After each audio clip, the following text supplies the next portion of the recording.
Have you been wanting to learn how to knit with holding two strands of yarn together? You're seeing all these incredible projects using marled technique, but not really sure where to start. Today I'm going to be showing you how to cast on using two different strands of yarn, creating an incredible and beautiful, unique fabric. Now I have two examples here to show you. This is a new pattern that I'm coming out with called the Marled Family Mittens to go along with my Marled Family hat. I used Knit Picks Stroll in the white, held double with their Felici. Now you can use two tonal yarns, you can use a speckled yarn, a self-striping yarn. I just think the possibilities are endless for this. My twins actually picked out the colors. So the first one I knit with the Knit Pick Stroll white, held together with Palm Springs.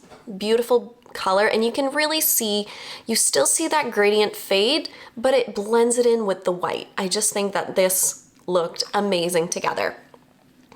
And my second daughter decided to pick a beautiful color of Felici that was a little bit more of a rainbow, and you can see the colors are very, very bright, but that white kind of brings it down a little bit, but blends the colors beautifully. So you can't go wrong with marling yarns, whether you're going with a speckled, with a tonal, with a self-striping.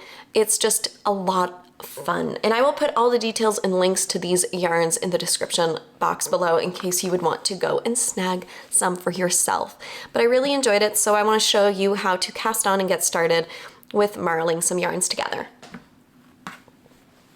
We're going to be casting on the Palm Springs held together with the white. Now when you're casting on and knitting, you're making believe that these are one string. Like this is one yarn. I'm not twisting the yarn in a certain way. I'm not holding it a certain way. I am just holding them together as if they were one yarn, one strand of yarn. So I always make sure as well as the beginning is the same so that I don't have like one strand up here and the other. I really just put them together. And I'm going to pull through because I'm going to be doing the long tail cast on. Doing everything together. So you can see those two strands are together and we're going to be putting them on our needle. So for this sample, I'm just going to be casting on 20 stitches to show you how that looks. Again, you're holding the strand together as if they were one. You don't need to twist them, you don't need to put them a certain way, and it doesn't matter as you're knitting if the strands are twisting by themselves. Don't worry about untangling that. You cannot see that in your project. I also think it's so much fun seeing different color combinations and really using up your stash. You can do so many beautiful projects with marling, and it's unique and special every single time. Or you could also do this by holding two strands of the same color double, which creating a thicker fabric. So check out my double-stranded socks for a great example of that. You're holding the same color of fingering weight double throughout the whole project, or you can use different, but it creates a squishy DK to worsted weight texture, which makes the socks fly right off of your needles. So let's see how many stitches. I have 1, 2, 3, 4. 1, 2, 3, 4, 5, 6, 7, 8, 9, 10. 1, 2, 3, 4, 5, 6, 7, 8, 9, 10. Oh, 2 extra. So we're just gonna plop those right off. So now that we have 20 stitches, for the magic loop, I'm going to be bringing it out onto my cord and dividing these stitches into 2. So 10 stitches on each needle. We're gonna go 1, 2, 3, 4, 5, 6, 7, 8, 9, 10. Splitting the stitches and bringing that cord right through.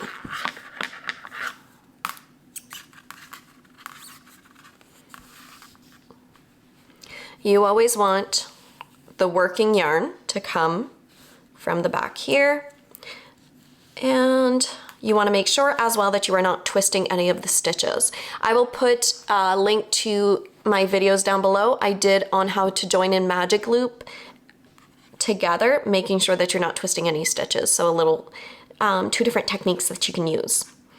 Now what you're going to do is you are going to make sure that you are using your working yarn, that you are not using this little tail end. You don't want to start off with that because you're going to have to rip back. As well as you want to make sure that you're not twisting anything, because if these stitches are twisted, and that means like they're literally twisted like that, you will have to start all over again.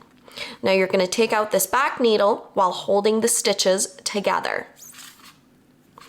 And you are going to be taking that working yarn and putting it into knit on the first stitch. You're going to knit. We're just going to knit all of the stitches. And for me, when knitting magic loop, I always like tugging on the first to the second stitch, and it really closes in that gap nicely. And you see, as I'm knitting, I am holding the yarn together. Now they are just on the side like this. I don't wind them up together. I really just hold them.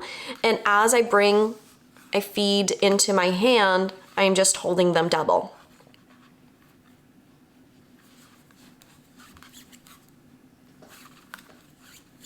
This is a technique of holding double-stranded I wish that I would have learned early on when I started knitting. This is something that I just, in the last few years I've done, and I really wish that it was something that I would have done earlier. I think I would have had a lot more fun, be able to make up my own color combinations, use up more of my stash. I just think it's a way to get creative with your knitting. And now we're going to work on this front needle. Again, holding the yarn double. Do you have any questions on double-stranded knitting? Let me know in the comments below if there's something I didn't answer. Or if you like this video, let me know. Give me a thumbs up and a comment. I definitely love hearing from you guys if there's other tutorials you would love to see. But I know that double-stranded knitting and marling is definitely something that I've seen you guys ask for a lot. So as I got to the last stitch, you saw that I tugged a little bit. This really helps close in that gap even more. And the first round after you are done casting on, it can happen that this is a little loose, and that is completely normal. Just make sure that you're tugging onto the first and second stitch and it will close up nicely. Bring that on. And we have cast on and knit double-stranded. It's really that simple. And as you keep on knitting, just make sure that you are always holding it double. And there you have it. I hope that you love this technique and you'll definitely try it into your next project. Have fun and be creative. And if you want to check out my new and upcoming pattern, definitely sign up for my newsletter below. And this one will be coming out in the month of February.